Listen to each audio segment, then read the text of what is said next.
দর্শক, ঢাকা বিশ্ববিদ্যালয়ের ছাত্র ও ছাত্রদল নেতা সাম্য হত্যার বিচারের দাবিতে রাজধানীর শাহবাগ থেকে ইন্টারকন্টিনেন্টাল মোড় পর্যন্ত অবরোধ করেছে ছাত্রদল। এ বিষয়ে জানাতে সরাসরি যোগ দিচ্ছেন আমাদের সহকর্মী স্বপন আহমেদ।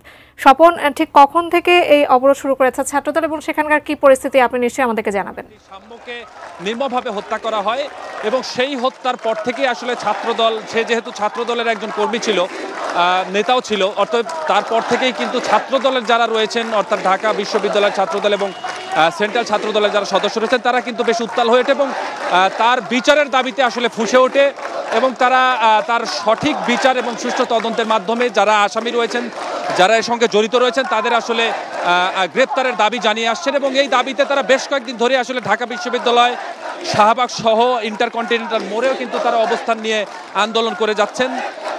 তারই ধারাবাহিকতায় আজকেও সকাল 10টার দিকে সেন্ট্রাল ছাত্রদল সহ রাজধানীর বিভিন্ন ইউনিটের যে ছাত্রদলের নেতাকর্মীরা রয়েছে তারা কিন্তু এখানে আসেন এবং ইন্টারকন্টিনেন্টাল মোড় এবং শাহবাগ মোড়ে তারা অবস্থান নিয়ে তারা কিন্তু এই আন্দোলনে অংশ নেন এবং তাদের একটি দাবি, সেটা হচ্ছে সাম্য হত্যার ঘটনায় যারা জড়িত তাদেরকে আসলে অনতিবিলম্বে গ্রেপ্তার করতে হবে। পাশাপাশি তারা বলছেন যে যেহেতু এই ঘটনায় ঢাকা বিশ্ববিদ্যালয় কোনোভাবেই দায় এড়াতে পারে না, অতএব শিক্ষার্থীদের নিরাপত্তার ক্ষেত্রে আসলে ঢাকা বিশ্ববিদ্যালয় ব্যর্থ।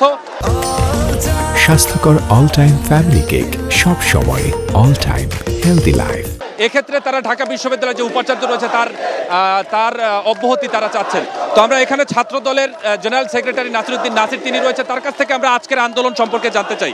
আমরা জানি যে আপনারা বেশ কয়েকদিন ধরে আন্দোলন চালিয়ে যাচ্ছেন, আজকের আন্দোলনের প্রেক্ষাপট সম্পর্কে আপনার কাছ থেকে জানতে চাই। আপনি জানেন যে আজকে শাহরিয়ার আলম সাম্য হত্যাকাণ্ডের 9ম দিন অতিবাহিত হচ্ছে। এখনো পর্যন্ত যারা গ্রেপ্তার হয়েছেন তার সহপাঠীরা এবং বিশ্ববিদ্যালয়ের শিক্ষার্থীরা মনে করছেন এবং আমরাও মনে করছি যে তারা প্রকৃত খুনি না। সুতরাং প্রকৃত আসামিদের গ্রেপ্তার এবং বিচারের দাবি এবং নিরাপদ ক্যাম্পাসের দাবিতে আজকে আমরা অবস্থান কর্মসূচি পালন করছি এবং একই সাথে ঢাকা বিশ্ববিদ্যালয় ছাত্রদল, ঢাকা বিশ্ববিদ্যালয়ের ভাইস চ্যান্সেলর এবং ঢাকা বিশ্ববিদ্যালয় মাননীয় প্রক্টর কোনোভাবে হত্যাকাণ্ডের দায় এড়িয়ে যেতে পারেন না। সুতরাং ওনাদের পদত্যাগের দাবিও আমাদের আজকের এই 3 দফার মধ্যে রয়েছে। আজকে শাহবাগে এবং এখানে আমাদের বিকেল 5টা পর্যন্ত আমরা অবস্থান কর্মসূচি গ্রহণ করব এবং আমরা মনে করি যে বাংলাদেশের প্রতিটি ক্যাম্পাসে একটা অনিরাপদ অবস্থায় চলে যাচ্ছে, সেটি যেন না থাকে। নিরাপদ ক্যাম্পাসের দাবি এবং হত্যাকাণ্ডের বিচারের দাবিতে আজকে আমাদের এই অবস্থান কর্মসূচি পালিত হচ্ছে। আপনারা তো 9 দিন ধরে আন্দোলন করে যাচ্ছেন, তো সবশেষ আসলে যদি আন্দোলনে এখান থেকে কোনো ধরনের কোনো যৌক্তিক আপনাদের যে দাবি নিয়ে আন্দোলন করছে সেটি যদি না আসে তাহলে আন্দোলনের কি হবে?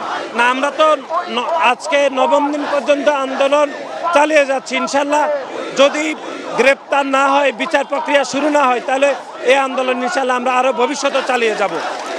যেমনটি শুনলেন জাকিয়া, যে তারা যে দাবি নিয়ে আসলে আন্দোলন করে যাচ্ছেন, যে বিশ্ববিদ্যালয়ের যেহেতু শিক্ষার্থীদের নিরাপত্তা দিতে ব্যর্থ হয়েছে তাদের দাবি অনুসারে, অতএব তাদের পদত্যাগ করতে হবে। উপাচার্য এবং প্রক্টরের তারা পদত্যাগ চাচ্ছেন। পাশাপাশি এই ঘটনার সাথে যারা জড়িত রয়েছেন তাদেরকে আসলে অনতিবিলম্বে গ্রেপ্তারের আওতায় আনতে হবে। যদি এই সিদ্ধান্ত তাদেরকে না দেওয়া হয় তাহলে কিন্তু তাদের আন্দোলন আরও চালিয়ে যাবেন। যেহেতু বিকেল 5টা পর্যন্ত তারা এই আজকে আন্দোলন চালবেন, হয়তোবা বিকালের পরে তারা আরও আনুষ্ঠানিকভাবে ঘোষণা দেবেন। জাকিয়া, এই ছিল আমার কাছে ছাত্রদলের যে কর্মসূচি, সেখান থেকে সবশেষ।